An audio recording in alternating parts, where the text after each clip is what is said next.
Hey, this is Brian again, and I'd like to ask you to do a favor. We can't do this work without people like you, so if you can, please like, share, subscribe, tell your friends about Bring Back the Porch. We kind of hijacked them a little bit, and we spun this idea of a Rise Up documentary. So they came out and they filmed the whole weekend, over 100 hours of film. So they've been, going through that and putting together a pretty special documentary for, our community. This episode of Bring Back the Porch brought to you by Bernie Leahy, River Street Realty. Let's get you home. What's your favorite song? My favorite song? I'm thinking Fifth Dimension. No. No? Wouldn't you like to ride in my beautiful balloon? I grew up on country and western, so I would say it'd probably be a Merle Haggard song. Okay, all right. Probably Mama Tried. Okay, Mama Tried. Well, yeah, I was thinking that it would be the Fifth Dimension because we're talking today about the Rise Up Hot Air Balloon Festival, which you brought to Medicine Hat 5 years ago. Yeah, I did. Willie Taillon is my guest today, if you haven't figured that out already. It has come a long way in 5 years. It has. The pandemic was 2020 and sitting at home bored and looking for something to do and learn. And I reached out to the Calgary Balloon Club and learned how to fly a hot air balloon and attended a gathering with 16 balloons. And I thought, this is something cool. We need to do that in Medicine Hat. You became a ballooniac?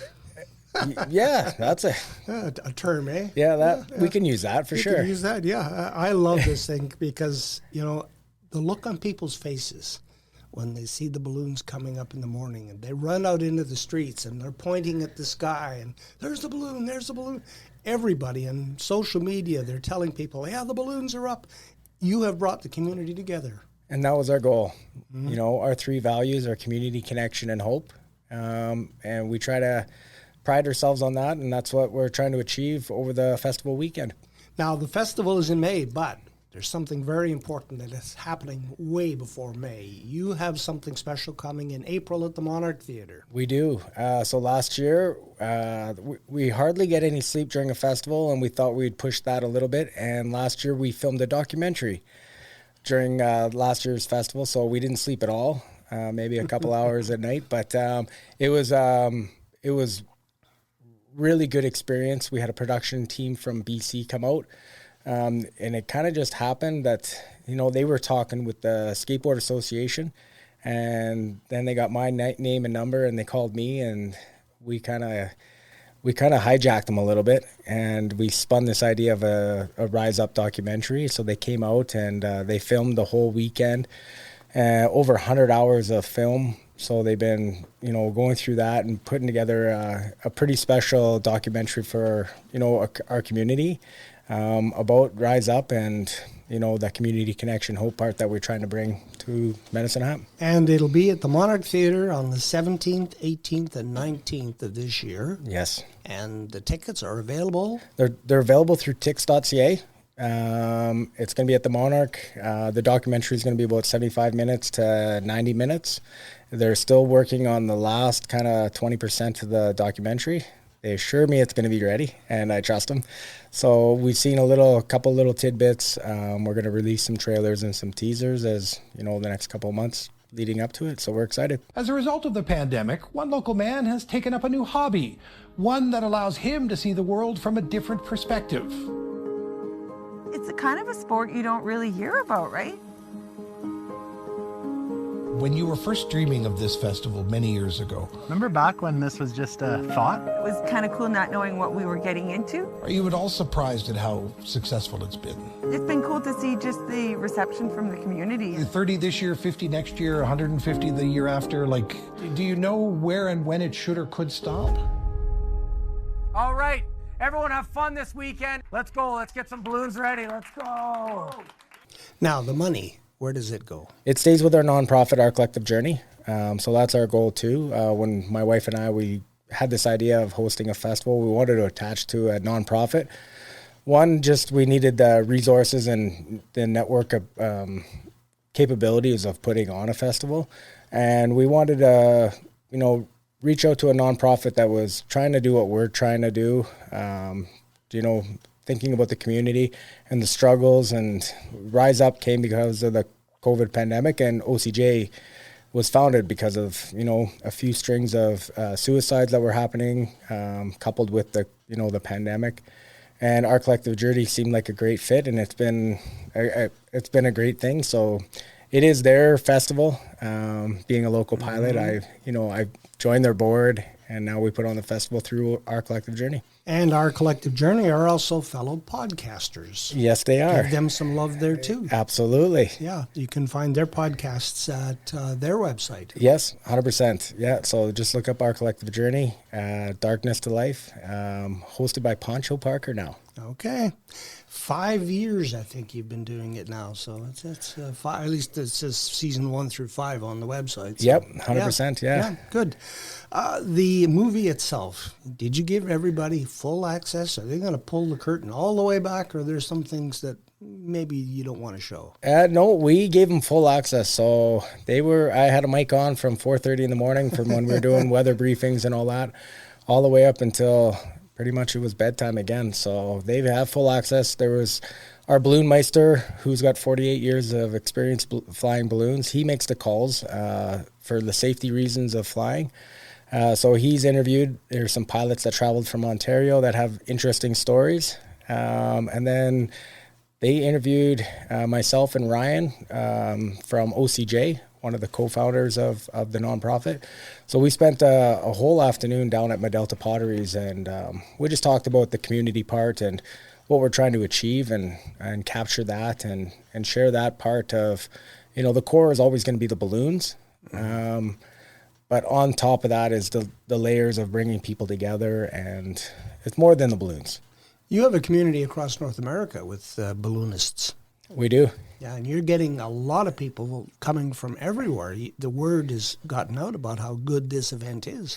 Yeah, it's a little bit of a pat on the back for our planning team. I couldn't do it by myself, so we have a planning team, about 12 of us. We bust our butts to work hard to, host a first-class event for the pilots, obviously for the community, the corporate sponsors and the business world that helps us financially put this on. They put their faith in us, and we try to, in return, put on a good weekend for our community. So it's been a lot of work, but it's been rewarding work. So do you know how the documentary is going to go? Is it going to start like early in the morning before the sun, the briefing? Are they going to do it chronologically or theatrically? I don't know. Actually, I won't watch the documentary until the first night on the April 17th. So my wife and I were a little nervous to see ourselves on the big screen. Even just hearing your voice on a podcast, you kind of roll your eyes. And you get used to it. Yeah, you do, but for me, I'm not in the industry, so I'm just like, oh. So I've been doing this for 50 years, and I still groan. What did you say that for? But it's just part of life. It's warts and all. Yep. Do you know did you have a camera up in the air with the balloons? We did. So we're going to see some fantastic images. Fantastic ones. The one that we were doing, so as pilots, when we're flying, we kind of some tasks. So our balloon meister, one of the tasks that we do is hare and a hound. Couple does a few things for us when we're flying. It keeps all the balloons together, and we're trying to mimic what that lead balloon is doing. And then when he lands, he puts out a big target, and then we want to throw a marker at it.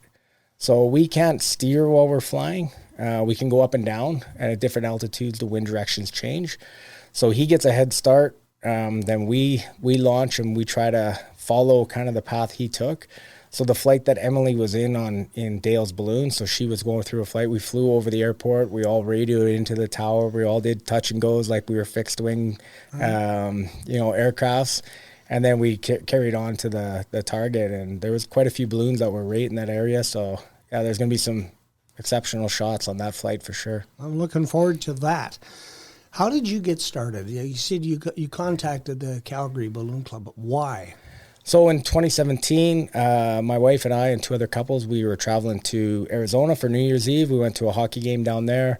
One night we played some board games, and we had the iPad on the island, and we were just looking, okay, what do we want to do tomorrow? And everyone was throwing ideas out, and we were on the web and seen a hot air balloon flight. It was a sunset flight. which is very rare in Canada, just with the winds and the weather.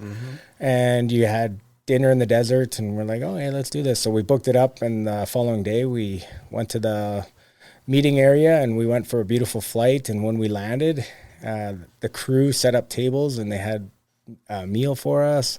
And knowing what I know now, then the crew was packing up the balloon, and we ate.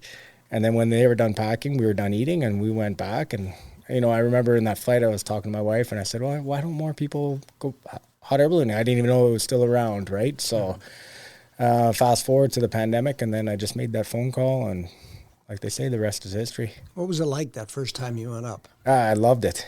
It was, it's so peaceful. You don't even feel the wind in your face because you're traveling with the wind. The only noise you hear is the burner. You have to watch what you say in your basket because the sound travels, and you can hear people in their backyard. So, I've heard that, yeah. So you don't want to make, you know, if people have a messy backyard, you don't want to verbally announce it, saying, "Oh, geez, they need to clean up that Homer, backyard." clean that mess up. Exactly. So, it is honestly very peaceful. And what I like about it the most is it's a new adventure every flight. Because we can't steer, you know, we do a lot of pre-planning on weather, and you know, we have a generally good idea what how the flight's going to go just by, you know, our pre-planning. But winds change and things change, and you never land in the same spot, land in the same area. But yeah, Safety is a priority. 100%. That's the one stressful part about organizing a weather dependent festival. You know, we put a lot of time and effort in it, and if that weekend Mother Nature doesn't play nice, then you know, that's why we add a bunch of layers to the weekend. And, you know, the excitement's still here. And as pilots, we still want to show off a little bit. So we kind of pivot and go from there. So Where did you take your training? I took it that September. So when I contacted the Calgary Balloon Club, my future instructor, he was just finishing up with a pilot. She finished end of August, beginning of September. And he's semi-retired. So he actually traveled down here and stayed with my wife and I. And yeah, so we just did it right here in Medicine Hat, and then the odd, you know, set of days off I had from work, I would head up to High River, and we would train 2 or 3 flights. And by May of 2021, I was a fully qualified hot air balloon pilot. How many hours? So with hot air balloon, you need 16 hours a minimum. And it's got to be over 12 flights, so you can't just go for a really long flight. There's 3 tests, and then he's got to give you approval that you can go and do 2 solo flights for him. So then he chases, and you go on the balloon by yourself, and you go for 2 flights. So yeah, it's a minimum of 16 hours, and then you just start, you know, building your hours after you get your license. Obviously, no fear of heights. No, I don't have a fear of heights. And I just like the challenge of, you know, navigating to landing spots and reading the winds. And I always tell people, it's like, if you want to land somewhere, it's like passing a puck. You don't pass where the player is now, it's where he's going to be. So you kind of understand how the ground winds are going to be. So if it's going to push you right when you come down, so you want to be left of your you know, anticipated landing spot. So. Just like my golf shot. Yeah. Into the rough. Yeah. Slice or hook. Yeah. Have you, or do you know if anybody here in Medicine Hat has caught the bug after being exposed to the Rise Up Hot Air Balloon Festival? I don't know of anyone. There's been some questions, and people ask the same questions that you've asked today. I know there's some younger generation that are interested. The ones that are just like 14 and 15 years old, they've kind of caught the bug. And last year we had one, I think he'd been 13 or 14. He was our youngest volunteer, and he crewed the whole weekend. And yeah, so he's very interested. So it's super, super cool to see someone, you know, and then there might be, you know, someone moving to Medicine Hat that has a balloon. So, so yeah, so there's going to be hopefully maybe a few more pilots in the area moving forward. Volunteering is a good step for people interested in this sport.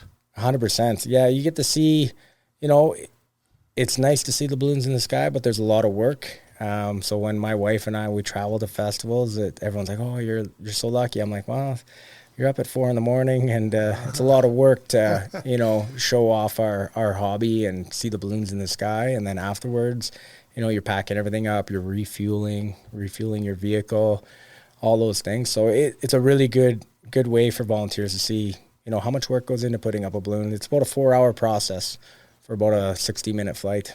Okay, and it is not a cheap hobby. It's like any hobby. It costs you money. That's why we work. Yeah. Well, I was reminded of that joke about the guy who was in the circus, with the working cleaning up after the elephants. And somebody said, well, why don't you quit this job? And he said, what, and get out of showbiz? But, a lot of work behind the scenes. 100%. Yeah. Back to the Monarch Theatre, April 17th, 18th, and 19th. Spectacular. I know. I think it's going to be something to see, and I'll be firmly rooted on the ground, so I don't have to go up in the air. Absolutely. It's going to be, we're excited. We're still in the planning stages. We want to do something special. They normally have a red carpet and all that, but we got to do balloon theme somehow. Uh-huh. So we got some ideas, and we got some more planning meetings and all that. So hopefully we'll spruce up this 2nd Street, and we'll figure out what we can do to really unveil this documentary in April. And again, the tickets are available at tix.ca. Yep. For $17.75. And that all goes to our collective journey. 100%. Very worthwhile cause, a very fun documentary. I'm looking forward to it myself. Yeah. Willie Taillon, thank you, and we'll visit with you again before the festival in May. Absolutely. Thank you for having me today. You're welcome.